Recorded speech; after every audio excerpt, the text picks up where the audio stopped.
So you clicked on this video because you want to know the 5 biggest mistakes that buyers make. Well, stay tuned because I'm going to break it down for you. My name is Laura Griffin. I'm a top-selling real estate agent in the Loudoun County area. I work for Loudoun Living at Pearson Smith Realty. I'm also known as the Loudoun Mom. I run a top, very popular moms group in Loudoun County, all about living here in Loudoun. And I'm going to talk today about the 5 biggest mistakes that buyers make. As a realtor, I see them all the time, so I'm going to break it down for you so you don't make these same mistakes. Number 1 is letting the seller make repairs. So at a home inspection, you've gone over the items that you want to have the seller repair or you want corrected when you're purchasing the home, but don't have the seller make the repairs. And why?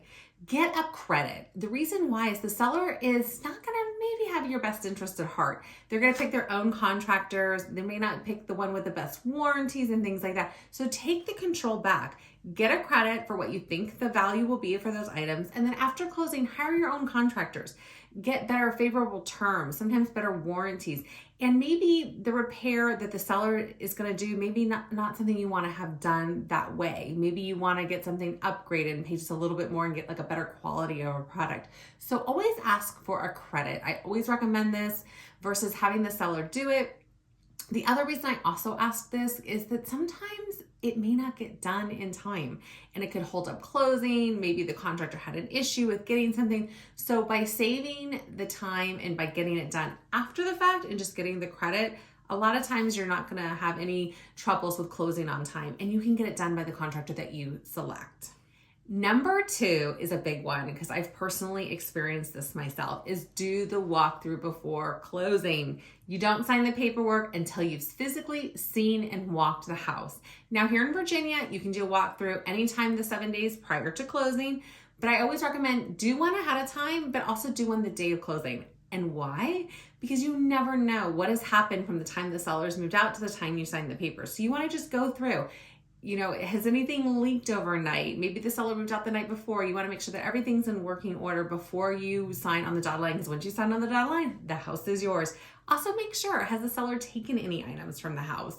I've had this personally where the seller took down a whole bunch of ceiling fans that were part of the contract, or they took other things out of the house that were part of the contract. And, we're scrambling and trying to do those things. But by doing the walkthrough ahead of time, you know that there might be an issue and we can go back to the seller, get a credit for something that might be wrong, delay closing until something gets repaired. So always do the walkthrough. What I typically do is say your closing's at 10 a.m. We'll go do the walkthrough about 8:39. Do the walkthrough, drive to closing, you sign the papers, you get the keys. The house is yours, but make sure you do that walkthrough before you sign on the dotted line. Number 3 is keep your contingencies. I know we were in a crazy spring market this last spring, and things have kind of changed a little bit. We've gone from a seller's market where people were waiving every contingency to now more of a buyer's market, or some people even say more of a neutral market. So keep your contingencies. Do your home inspection. Keep your financing contingencies, keep your appraisal contingencies if you can. And the reason why is those are your protections, right? So when you do a contract and you ratify it, you turn in your earnest money deposit or your EMD, that could be 1 to 5% of the purchase price, right? And you don't want to leave that money on the line. The contingencies are there to protect you.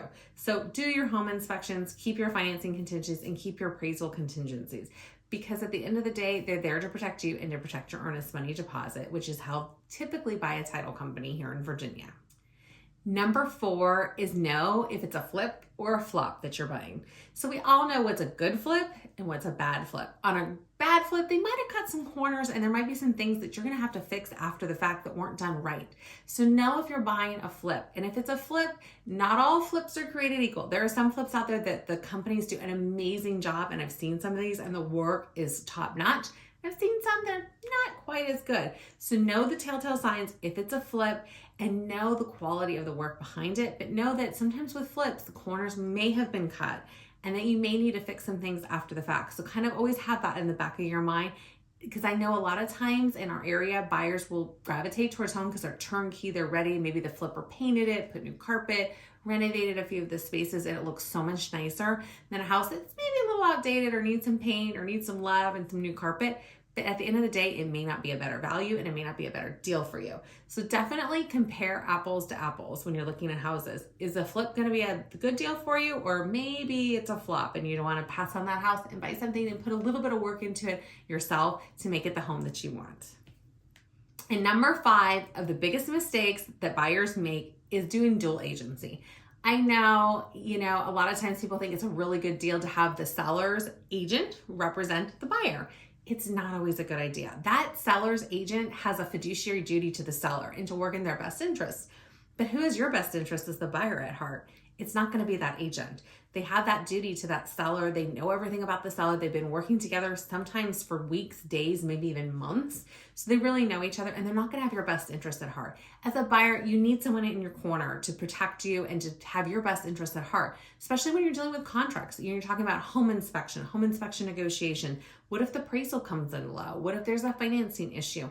What if the things get delayed because there's an issue with closing, or there was something on title that we didn't know and we have to work with the seller to get those taken care of? You want someone in your corner to back you up and to be your protector basically in this contract and walk you through the steps. Whether you've bought in one house or 100 homes in your lifetime, you always need that person in your corner. And I'm going to say the list agent, when I'm a list agent, I have my sellers at heart and I'm doing the best I can to get the most money for their home and get it sold in the quickest amount of time. As a buyer's agent, they're not going to have that in mind. They're going to be working for the seller. So have someone in your corner who's going to protect you and to do everything that they can to make sure that the transaction goes smooth and that your best interests are taken care of. So what are the top 5 mistakes that buyers make? It's this: making the seller do repairs on the home versus getting a credit, not doing the walkthrough the day of closing, not keeping their contingencies, buying a flip that turns out to be a flop, and doing dual agency with the list agent. So when you're buying a house, it's important to avoid these mistakes. If you have any questions about buying or selling a home here in the Loudoun County or Northern Virginia area, I'd love to be a resource for you. Call me at the number above or email me here.